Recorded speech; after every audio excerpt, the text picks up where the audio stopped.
Hello viewers, this is Syed Mohammad Hammad and welcome back to my channel chemistry with sir Hammad. अब हम थोड़ा सा आगे बढ़ने वाले हैं चैप्टर 1 केमिकल इक्विलिब्रियम में। एक टॉपिक है जो है क्वेश्चन क्यूसी। उसको समझने के लिए हमें ले चार्टलियर प्रिंसिपल का समझना बहुत ज़रूरी है। लास्ट टाइम ये जो चैप्टर आपका ऐड हुआ है मैट्रिक क्लास में, ये फर्स्ट ईयर की बुक में था और उसमें ली चार्टलियर प्रिंसिपल था, जिससे समझना ईजी है इस चीज़ को। ठीक है, तो मेरे पास बहुत ईजी एग्जाम्पल है, उसके थ्रू हम इसे समझ लेंगे ताकि हमारा जो मेन टॉपिक है हम वो समझ पाएँ। ठीक है, बहुत ईजी है ये। तो ली चार्टलियर प्रिंसिपल जो कि आपकी बुक में नज़र नहीं आएगा लेकिन इंपॉर्टेंट है ये, इसलिए आप समझ लीजिए। तो नॉर्मल सी बात है, एक रिएक्शन आपको जस्ट मैं रिवाइज करवाने के लिए लिखा हुआ है कि A plus B, suppose that कुछ रिएक्टेंट होते हैं जिनका हम रिएक्ट कराते हैं, रिएक्ट कराने के बाद वो कुछ प्रोडक्ट में प्रोडक्ट दे देते हैं हमें। ठीक है, तो और ये जो हमारे पास एरोज नज़र आ रहे हैं यहाँ पे, सिंगल एरो का मतलब क्या होता है, इस तरीके से जो एरो आगे बढ़ रहा है फॉरवर्ड, और जो वापसी आ रहा है वो बैकवर्ड। जब ये दोनों रिएक्शन हो रहे होते हैं तो हम इस तरीके से लिख देते हैं, और इसको हम क्या कह सकते हैं, रिवर्सिबल रिएक्शन। ये रिएक्टेंट है, ये प्रोडक्ट है, ये रिवर्सिबल रिएक्शन का सिंबल है। इतनी बातें आपको याद होनी चाहिए। तो एक एग्जाम्पल है हमारे पास। एग्जाम्पल ये है कि एक बॉस ने अपने एम्प्लॉय को ऑर्डर दिया है, अपने एम्प्लॉय को ऑर्डर दिया कि ये जो 4 ब्लॉक्स आपको नज़र आ रहे हैं इनको यहाँ से वहाँ ले जाकर रख दो। ठीक है, दोबारा रिपीट कर रहा हूँ, समझिएगा बात को, कि एक बॉस ने ऑर्डर दिया अपने एम्प्लॉय को, ये एग्जाम्पल है कि ये 4 ब्लॉक्स हैं, इनको आपने उठाकर यहाँ रख देना है। तो मैं बहुत सिंपल सी बात अगर आपसे पूछूं कि इस साइड पर आपको अमाउंट नज़र आ रहा है, ठीक है, उसे मैं कह रहा हूँ 100%, क्योंकि मुकम्मल जितना भी क्वांटिटी है, जितना भी मास है वो यहीं रखा हुआ है, चारों ब्लॉक्स यहीं पर है। और अगर मैं पूछूं आपसे इस साइड पे आपको कुछ नज़र आ रहा है तो आप कहेंगे सर यहाँ पर कुछ नहीं है, तो मैं कह सकता हूँ कि ये 0% है। इतनी बात सबको समझ में आ गई। जबकि ये जो एम्प्लॉय हैं ये एक ब्लॉक को ले जाकर वहाँ रखेंगे। सपोज दैट इन्होंने एक ब्लॉक को लिया और दूसरी साइड पे रख दिया। मैं यहाँ से रब कर देता हूँ एक ब्लॉक को, एक ब्लॉक यहाँ से इन्होंने लिया और यहाँ रख दिया इस ब्लॉक। जब एक ब्लॉक को यहाँ रख दिया तो अब मैं कह सकता हूँ कि ये 100% है, नहीं। आप कहेंगे सर इस 100% में से कुछ अमाउंट जो है वो माइनस हो गया, और जो अमाउंट माइनस हुआ उसको हम x की सूरत में लिख रहे हैं। और अगर मैं आपसे पूछूं कि यहाँ पर 0%, तो आप कहेंगे नहीं, 0% नहीं है। आप कहेंगे कि यहाँ पर कुछ ना कुछ ऐड हो गया है, तो उसको हमने x कह दिया कि यहाँ से जो माइनस हुआ है वहाँ जाके ऐड हुआ है। ली चार्टलियर प्रिंसिपल का कहना ये है कि अगर सपोज दैट हमारे पास सीसॉ वाला झूला है, ठीक है, तो ये कहते हैं कि ये बैलेंस होना चाहिए। बस ली चार्टलियर प्रिंसिपल का कहना इतना सा है कि जो हमारे पास रिएक्शन है वो बैलेंस होना चाहिए। ठीक है, बैलेंस किस सूरत में कि रिएक्टर और प्रोडक्ट इक्वल हमें नजर आ रहे हो बनते हुए। तो अगर यहाँ पर 10 kg है और यहाँ पर 8 kg है, तो ली चार्टलियर के प्रिंसिपल के लिहाज से क्या करना पड़ेगा, हमें यहाँ पर भी 2 kg रखना पड़ेगा। ठीक है, तो यहाँ से हम 2 kg ले जाकर यहाँ रखेंगे तो प्लस 2 kg होगा, तो ये बैलेंस हुआ हुआ हमें नजर आएगा। ठीक है, ये ली चार्टलियर का कहना है। तो हम वापसी आते हैं अपनी बात पर। एम्प्लॉय को एक काम दिया था, क्या काम दिया था कि यहाँ से एक, ये जो ब्लॉक्स थे वहाँ रखने थे, उन्होंने एक ब्लॉक रख दिया। अगर मैं आपसे पूछूं कि ये दोनों साइड्स बैलेंस नजर आ रही हैं या नहीं, तो आप कहेंगे सर नहीं, यहाँ पर 3 ब्लॉक नजर आ रहे हैं और यहाँ पर 1 ब्लॉक नजर आ रहा है, तो ये बैलेंस नहीं है। और हमने पढ़ा था कि जब रिएक्शन स्टार्ट होता है तो फॉरवर्ड रिएक्शन फौरन तेजी से होता है, क्योंकि यहाँ पर प्रोडक्ट कुछ नहीं बना होता, इसीलिए फॉरवर्ड रिएक्शन स्पीड से होता है। देन फिर क्या करा इन्होंने, सेकंड ब्लॉक जो है एक और ले जाकर इस एम्प्लॉय ने वहां रख दिया।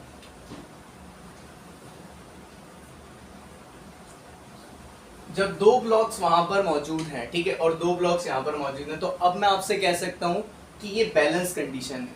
ली चार्टलियर ये कहते हैं कि रिएक्शन जब डिस्टर्ब हो, अब सपोज दैट ये रिएक्शन आपके सामने मौजूद है, इसको अगर मैं कहूँ आपसे पूछूं बैलेंस है या नहीं है, तो आप कहेंगे सर ये बैलेंस है, 2 ब्लॉक्स यहाँ पर 2 ब्लॉक्स वहाँ पे, मतलब यहाँ पर भी 50% और वहाँ पर भी 50% हमें नजर आ रहा है। तो इतनी बात में किसी को कोई कंफ्यूजन नहीं है। ठीक है, बट लेकिन अगर ऐसा हो जाए कि जो वर्कर थे, जो बॉस थे, बॉस ने एक एम्प्लॉय लगाया था कि ये ब्लॉक्स वहाँ रखने, इन्होंने 2 ब्लॉक्स रखे, देखा बैलेंस हो गया। ठीक है, तो बॉस ने एक और एम्प्लॉय लगा दिया यहाँ पर और इन्हें कहा है कि आपको इन ब्लॉक्स को यहाँ पहुंचाना है। तो इन्होंने इस एक ब्लॉक को यहाँ रख दिया, इन्होंने इस एक ब्लॉक को यहाँ रख दिया। अब मैं आपसे पूछता हूँ ये बैलेंस है या नहीं है, तो आप कहेंगे बैलेंस नहीं है। बैलेंस नहीं है तो फिर ऐसा क्या होगा जिससे ये बैलेंस हो जाए? आप कहेंगे सर इनको एक ब्लॉक वहां पर रखना चाहिए, इससे बैलेंस हो जाएगा।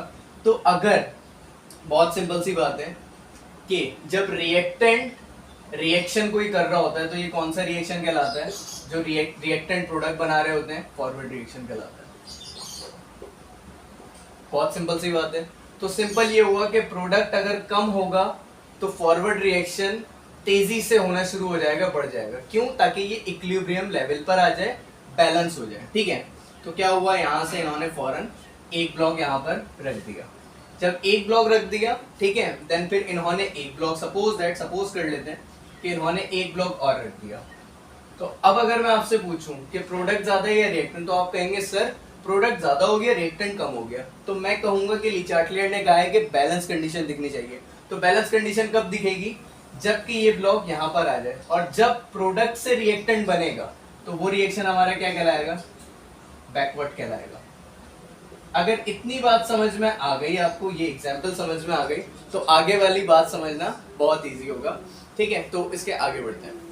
जितनी बातें हमने की उसको अगर मैं सम अप करना चाहूँ तो ऐसे कर सकता हूँ कि जब प्रोडक्ट कम हो जाता है तो फॉरवर्ड रिएक्शन स्पीड से होना शुरू हो जाता है, मतलब रिएक्टेंट प्रोडक्ट में जल्दी जल्दी कन्वर्ट होना शुरू हो जाएगा। क्यों? ताकि बैलेंस हो जाए। तो और अगर रिएक्टेंट कम हो जाएगा और प्रोडक्ट ज़्यादा हो जाएगा तो कौन सा रिएक्शन हो जाएगा जल्दी जल्दी? बैकवर्ड रिएक्शन जो है वो स्पीड से होना शुरू हो जाएगा। क्यों? ताकि इक्विलिब्रियम लेवल पर आ जाए। ये हम कौन से रिएक्शंस के बारे में बात करें? जो रिवर्सिबल रिएक्शन होते हैं। जाहिर है उसी में रिएक्टेंट से प्रोडक्ट बनता है और प्रोडक्ट से रिएक्टेंट बनता है। ठीक है, तो बहुत आसान से करके मैंने लास्ट में आपको बात समझा दी जो मैंने एग्जाम्पल के थ्रू समझाई थी। अब जो हमारा मेन टॉपिक है डायरेक्शन ऑफ रिएक्शन, जो बुक में भी मौजूद है, जिसमें MCQs भी आएगा आपका। ठीक है, तो वो समझते हैं। ठीक है, तो direction of reaction, direction of chemical reaction, इसमें दो चीज़ें आएंगी हमारी। एक तो केसी आएगी। केसी को तो आप जानते हैं। केसी क्या है? हमारा इक्विलिब्रियम कांस्टेंट, कि जब के रिएक्शन इक्विलिब्रियम लेवल पे पहुंच जाता है, अपनी बैलेंस स्टेट पे होता है, तो वहाँ पर एक कांस्टेंट आ रहा था जिसका हमने फॉर्मूला क्या पढ़ा था? Concentration of product divide by concentration of reactant. और ये कब होता है? जब इक्विलिब्रियम लेवल आ जाता है रिएक्शन का। तो एक चीज़ में कन्फ्यूजन होगी आपको। अगर मैं आपको कहूँ कि दे देखिए यहाँ पढ़े Kc is equals to concentration of product divide by concentration of reactant, और जो चीज़ हम पढ़ने वाले हैं क्वेश्चन कहते हैं उसे। ठीक है, क्वेश्चन। तो अगर मैं बात करूँ Qc की, तो आप कहेंगे प्रोडक्ट की कंसंट्रेशन डिवाइड बाय रिएक्टेंट की कंसंट्रेशन। तो सर ये दोनों बातें तो सेम है, कि Qc है क्या फिर? तो इस रिएक्शन की तरफ थोड़ा सा गौर करते हैं हम। ठीक है, रिएक्शन का डायरेक्शन समझने के लिए हमें क्वेश्चन की वैल्यू जानना ज़रूरी है, क्योंकि क्वेश्चन की वैल्यू ही हमें बताती है कि रिएक्शन फॉरवर्ड होगा या बैकवर्ड होगा। ठीक है, अभी आपको भी समझ में आ जाएगा। तो अगर नॉर्मल एक रिएक्शन की बात करें तो उसकी जो मिडिल मतलब बैलेंस स्टेट जो होगी वो इक्विलिब्रियम स्टेट होगी, बैलेंस स्टेट होगी, जहाँ पर rate of forward reaction is equals to balance हो जाएगा किसके साथ? रेट ऑफ बैकवर्ड रिएक्शन के साथ। तो ये बात हमें पता है। ये Kc है, ये इक्विलिब्रियम कांस्टेंट है, यहाँ बैलेंस स्टेट होगी तो reaction of forward reaction, reaction of backward reaction, rate of backward reaction दोनों जो है वो हमारा सेम हो जाता है, तो हमारा इक्विलिब्रियम लेवल आ जाता है। अब क्वेश्चन क्या होता है कि ये तो हमारी एक रिएक्शन की लाइन है जो हम इक्विलिब्रियम लेवल पर ही देखते हैं, बट क्वेश्चन कहता है कि रिएक्शन में कहीं भी, मतलब जैसे रिएक्शन शुरू में स्टार्ट हुआ है तो कह रहे हैं प्रोडक्ट और रिएक्टेंट की कंसंट्रेशन को डिवाइड करके क्वेश्चन की वैल्यू निकाल दो।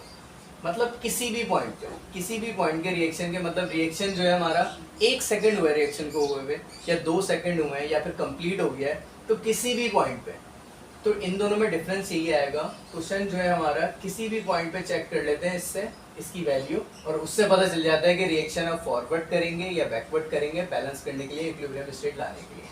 तो नेक्स्ट यहाँ पर एट इक्विलिब्रियम लेवल पर हम Kc की वैल्यू पता करते हैं। ठीक है, Kc की वैल्यू, और किसके थ्रू? उसके फॉर्मूला प्रोडक्ट ओवर रिएक्टेंट और इसकी कंसंट्रेशन एट एनी पॉइंट, मतलब रिएक्शन के स्टार्ट में भी, बीच में भी और आखिर में भी, कहीं भी हम क्वेश्चन की वैल्यू पता कर लेते हैं और उस वैल्यू से हमें पता चल जाता है कि रिएक्शन फॉरवर्ड जाएगा या बैकवर्ड जाएगा, और ये चीज़ एमसीक्यूज में आती है। तो इसका फॉर्मूला भी सेम ही है, लेकिन इसकी ये जो फॉर्मूला है ये हम कहाँ अप्लाई करते हैं, स्टार्टिंग में भी कर सकते हैं, रिएक्शन के एंड में भी कर सकते हैं, मतलब कहीं भी अप्लाई हो सकता है ये एट एनी पॉइंट। जब भी मैंने यहाँ लिख दिया क्यूसी क्वेश्चन होता है हमारा, इसका फॉर्मूला और केसी का फॉर्मूला सेम है, बट इसमें चेंजिंग क्या है कि इक्विलिब्रियम लेवल पर ही केसी की वैल्यू चेक की जाती है और ये किसी भी पॉइंट पर क्वेश्चन की वैल्यू चेक कर सकते हैं। तो इसके 3 केसेस हैं जिससे आपको सारी बातें समझ में आ जाएंगी लेक्चर स्टार्ट से लेकर एंड तक। तो केस नंबर 1, जब QC की वैल्यू और KC की वैल्यू हमें सेम मिल जाएगी, तो सेम किस सूरत में मिलेगी, जब दोनों इक्विलिब्रियम पे होंगे। ये हमने एक रिएक्शन बना दिया और KC की वैल्यू जो है हमारी और वही QC की वैल्यू, तो हम कहेंगे ये इक्विलिब्रियम लेवल पर है, मतलब इसका फॉरवर्ड रिएक्शन और बैकवर्ड रिएक्शन जैसे चल रहा है स्टेबल हो गया है, इक्विलिब्रियम लेवल पर आ गया है। अगर ऐसा होगा कि QC बराबर हो जाएगा KC के। Next case number 2, case number 2 में क्या कह रहे हैं, देखें यहाँ पर कह रहे हैं कि QC is smaller than KC, मतलब KC की वैल्यू हमारी ज़्यादा है और QC की हमारी वैल्यू कम है। ये सपोज समझ लें KC की वैल्यू है और ये हमारी QC की वैल्यू है। अगर इनमें इतना डिफरेंस है तो देखिए बात समझिएगा इस रिएक्शन की लाइन के थ्रू। इक्विलिब्रियम लेवल तो बीच में ही आएगा। हमने कहा कि QC की वैल्यू KC की वैल्यू से कम है। जब यहाँ पर रिएक्टेंट की कंसंट्रेशन ज़्यादा हो जाएगी और प्रोडक्ट की कम हो जाएगी, तो कौन सा रिएक्शन स्पीड से होगा, forward reaction. Forward reaction speed से होगा ताकि प्रोडक्ट भी हमारा बैलेंस हो जाए, प्रोडक्ट भी इतना आ जाए कि जो रिएक्शन है वो हमारा बैलेंस हो जाए। तो जब इसकी क्वांटिटी ज़्यादा हो जाएगी, जब भी हमें क्वेश्चन की वैल्यू भी हमें यहाँ पर कम नज़र आ रही है, जिसकी वजह से तो यहाँ पर रिएक्शन जो है हमारा फॉरवर्ड रिएक्शन बनेगा, तेज़ी से स्पीड से होता हुआ। आगे बढ़ते हैं केस नंबर 3 और लास्ट केस में क्या है कि अगर QC की वैल्यू हमारी ज़्यादा हो, जैसे QC की वैल्यू हमारी ज़्यादा है और KC की वैल्यू कम है, ये KC की वैल्यू हो गई और ये हो गई हमारी QC की वैल्यू, तो रिएक्शन की जो लाइन बनाई हुई है मैंने इसके थ्रू समझ आएगा कि बीच में तो KC की वैल्यू होगी। अब KC की वैल्यू से अगर ज़्यादा हो जाएगी किसकी वैल्यू, QC की वैल्यू, ठीक है, वैल्यू अगर ज़्यादा हो रही है, इसका मतलब जो है हमारा रिएक्शन किस डायरेक्शन में नज़र आएगा हमें, बैकवर्ड डायरेक्शन में। इसका मतलब यह है कि प्रोडक्ट की कंसंट्रेशन ज़्यादा हो गई है और वो रिएक्टेंट को भी जो है बैलेंस करना चाहेगा, जिसकी वजह से बैकवर्ड रिएक्शन स्पीड से होता हुआ नजर आएगा। तो सारी बातें समझ मैं पहले भी कर चुका, लास्ट में दोबारा कहूँगा कि क्या चाहते हैं ली चार्टलियर प्रिंसिपल। ली चार्टलियर प्रिंसिपल के अकॉर्डिंग जो रिएक्शन है वो बैलेंस हो।